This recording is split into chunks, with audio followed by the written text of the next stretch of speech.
All right, let's turn our attention to snowbirds. And if you're listening to us in Florida, what do you need to know before you drive back? And you cross the land border back into Canada. Joining us on the line is Earl Fixman, a Montrealer, crossed the border 2 weeks ago with his wife, and he's got a story about how maybe not everything went as smoothly as you might expect. Earl, thanks so much for coming on the show. Good morning, Elias. Earl, tell us what your experience was like 2 weeks ago returning to Canada. Okay, would you like me to start from our departure in Miami or actually crossing the border? You know what? Is there a story to tell about leaving Miami? I want to hear it. Give me the great story. You know what? I'll go through the procedure with you because I'm sure a lot of people would like to know what it was 2 weeks ago. It's probably similar today. Yep. We left Miami March the 15th. It was a Monday morning.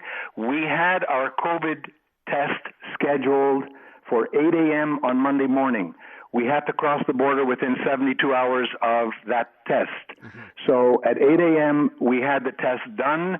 We paid to have the test results within 15, 20 minutes, which we did. Both tests were negative, and our car was loaded, and we took off down the 95 towards Canada. So we got to the Thousand Islands border around noon on Wednesday. So that was within the 72 hours. Gotcha. So there were a couple of very interesting things. First of all, when you're driving up the East Coast toward Canada, usually you see 5 or 10 cars. You see Canadian cars on the road. There were none, which was very, very strange. Of course, we got to the border and there were a ton of trucks, but there were very few cars. We got through the border. The fellow asked all the questions. No problem there. Asked if we had any symptoms of COVID. We had just been tested in Miami. We had no symptoms. We crossed the border, no problem. Everything was cool. But he pulled us over to the side on the other side of the border, and we had to pull into like a tent, a Red Cross area, where we were tested again with a molecular COVID test at the border. We got the results the next day. We had to then drive into Montreal. We went into quarantine for 14 days. We got the results by email the next day that we were negative again. Then the procedure in Montreal is once you're in quarantine, you have to you have to stay at home. Obviously, nobody's allowed into your place. You have to have your food sent. You have to have your garbage removed, whatever the things that you have to do get done, but not by you. Mm-hmm. And on the 10th day, via Zoom, we had a nurse administer us a third COVID test. So just Earl, just to break that down for our listeners, because you're saying you did the test over Zoom. How do you do a test over Zoom? You've got a nurse that's guiding you through the process of giving yourself the test, because you've got a kit, right, to give yourself the COVID test. Is that correct? Exactly correct. You get that kit at the border. They give it to you on day 10.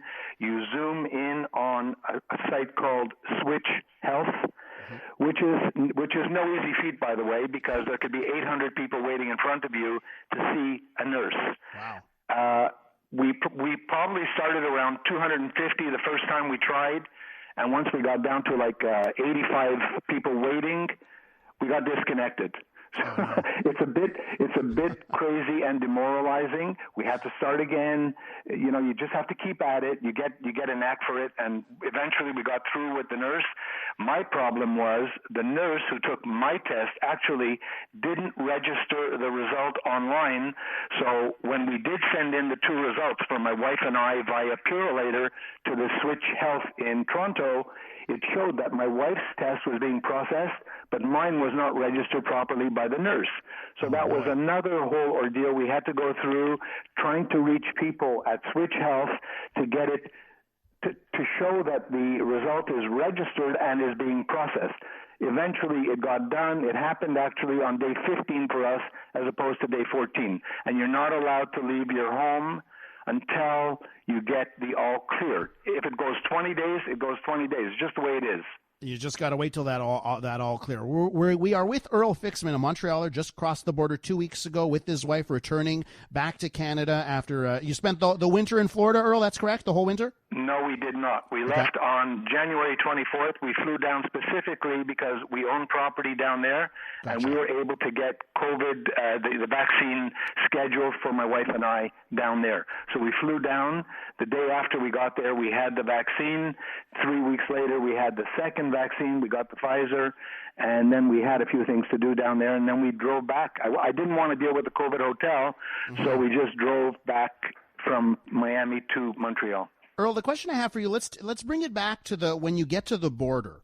How clear is the border guard, the border agent, or the people in the tent? How clear are they with, hey, this is serious, you need to go straight home, and you need to quarantine? What's the messaging like? Exactly what you just said. It was very clear. Like, you go right home.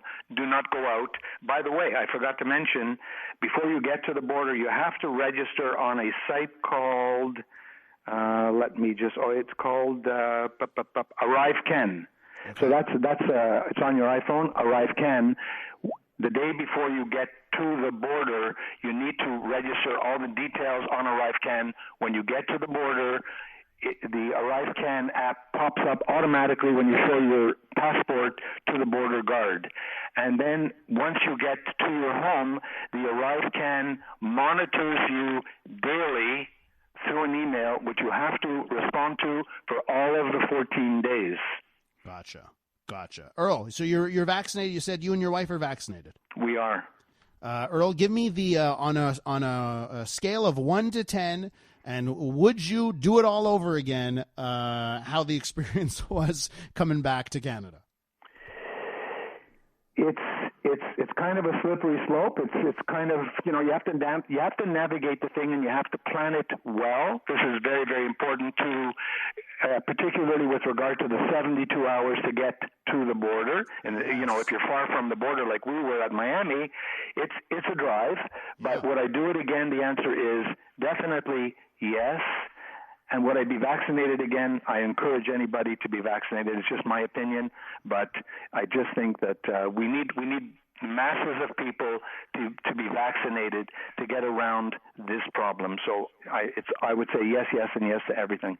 Earl, we got a story and the proper advocacy for vaccinations. I appreciate both. Thank you so much. Thank you. Have a good one. That's Montrealer Earl Fixman with his experience coming back after a few months in Florida.